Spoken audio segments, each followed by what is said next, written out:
Cilj našega projekta je bil pripraviti nek program za usposabljanje strokovnjaka za inštalacije pametnih, za avtomatizacijo pametnih zgradb.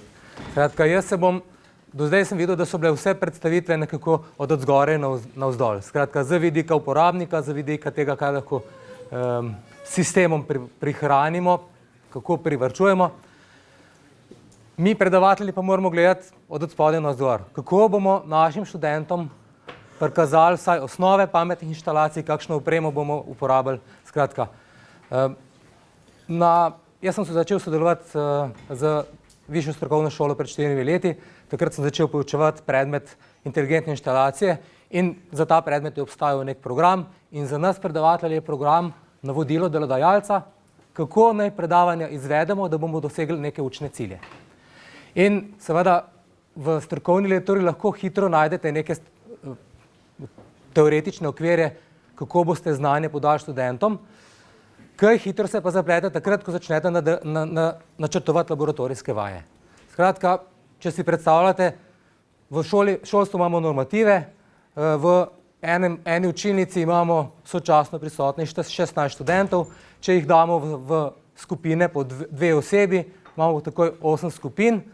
Za večino laboratorijskih vaj ni predviden laborant, torej smo predavatelji na laboratorijskih vajah na višji strokovni šoli sami. Kar pomeni, če nočete, da se vaše vaje spremenijo v neko anarhijo, morate sočasno izvajati 8 enakih vaj. In ko pridete na sočasno izvajanje 8 enakih vaj, morate nabaviti 8 identičnih sistemov.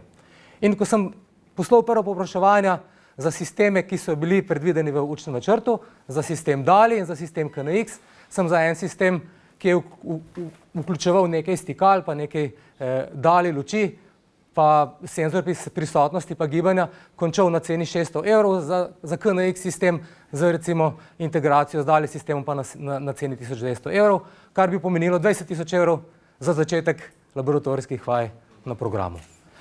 No, to seveda ni bilo možno, zato smo prvo leto končali z enim sistemom DALI in licenčno programsko opremo za programiranje v KNX okolju.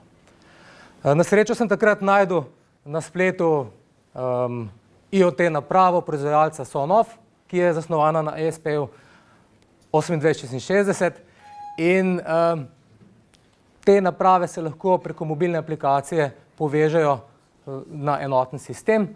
V tej aplikaciji lahko sprogramiramo nekaj scen, povežemo senzorje in aktuatorje med sabo, ampak to je ravno dovolj, da študente vsaj navdušimo za področje. Za kaj več je ta mobilna aplikacija tako toga, da je neuporabna za nadaljne delo z študenti. No, potem sem našel na spletu programsko opremo Tazmota in kaj je Tazmota? Tazmota je zastonjska programska oprema, ki upravlja z vsemi Wi-Fi direct napravami, ki so zasnovani na ESP-ju 8266 in z nalaganjem te programske opreme na naprave dosežemo, da jih lahko povežemo z enotno skupno platformo. V njej so vgrajeni gonilniki za številne naprave različnih proizvajalcev. Programska oprema je dovolj stabilna in omogoča ročni nadzor nad napravami in komunikacijo z napravami po nekih standardiziranih protokolih, kot so HTTP pa MQTT protokol. No, zdaj pa mogoče malo, na kakšen način je možno nalaganje programske opreme. Ena možnost je, da prenesete programsko opremo brezžično, ampak ta prenos programske opreme se predvsem zanaša na to, da imate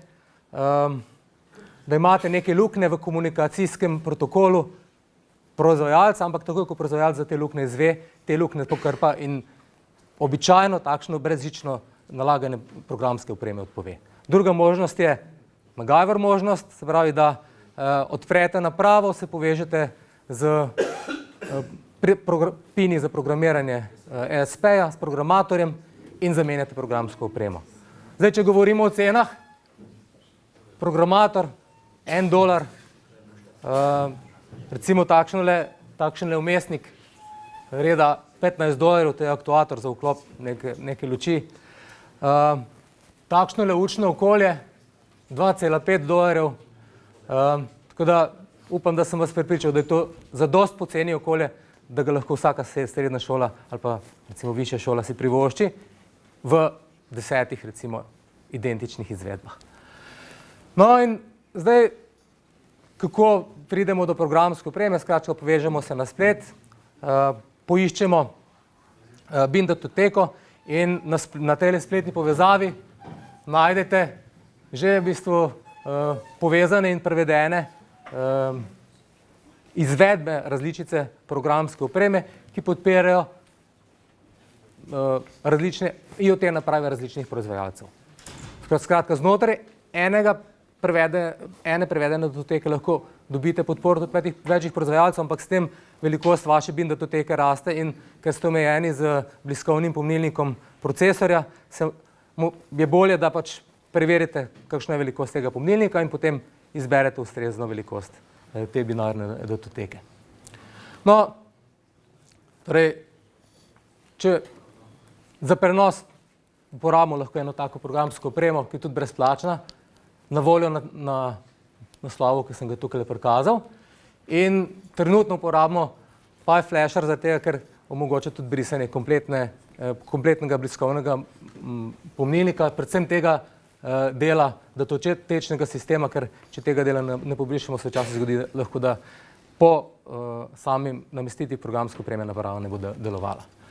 No in takoj po namestitvi programske opreme se nam odpre samodejno spletni brskalnik, v katerem nastavimo parametre za povezavo na Wi-Fi omrežje in opravimo torej, s klikom na gumb, torej tole je že strežnik, ki teče na sami napravi, na IoT napravi, izvedemo neko konfiguracijo naprave in recimo na začetku lahko izklopimo MQTT protokol zaradi nekih varnostnih razlogov ali pa da se nam naprava ne začne samodejno ponovno zaganjati.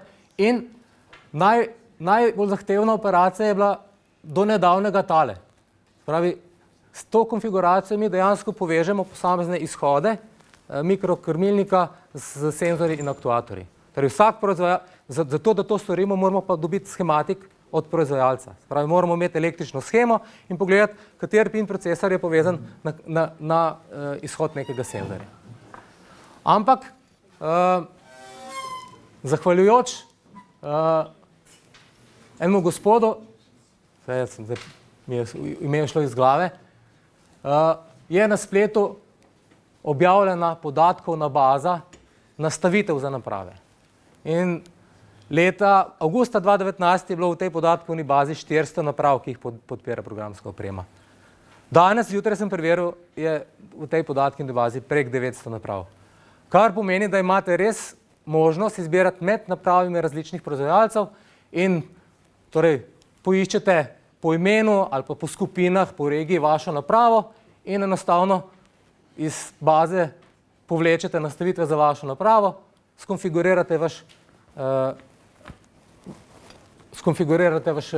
vaše okolje in po konfiguraciji se okolje ponovno zažene in imate že tole nek vmesnik, ki odraža funkcionalnost vašega modula. In na koncu, se pravi, po vsej tej telovadbi pridemo do odzivne naprave, ki se tudi obnaša skladno s svojo funkcionalnostjo. In zdaj pač ključno vprašanje je, zdaj vidimo, da tule samo ročno krmimo našo napravo.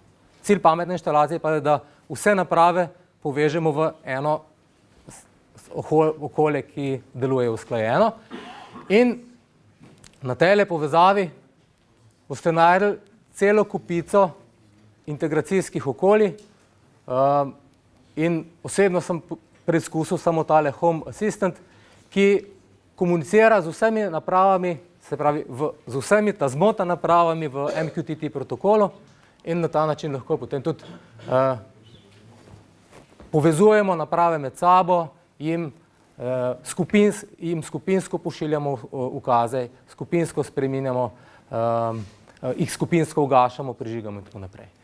In Dejansko tole je recimo neka demo podoba, ki jo tako okolje omogoča. Tole sem navedel še nekaj primerov, ukazal, ampak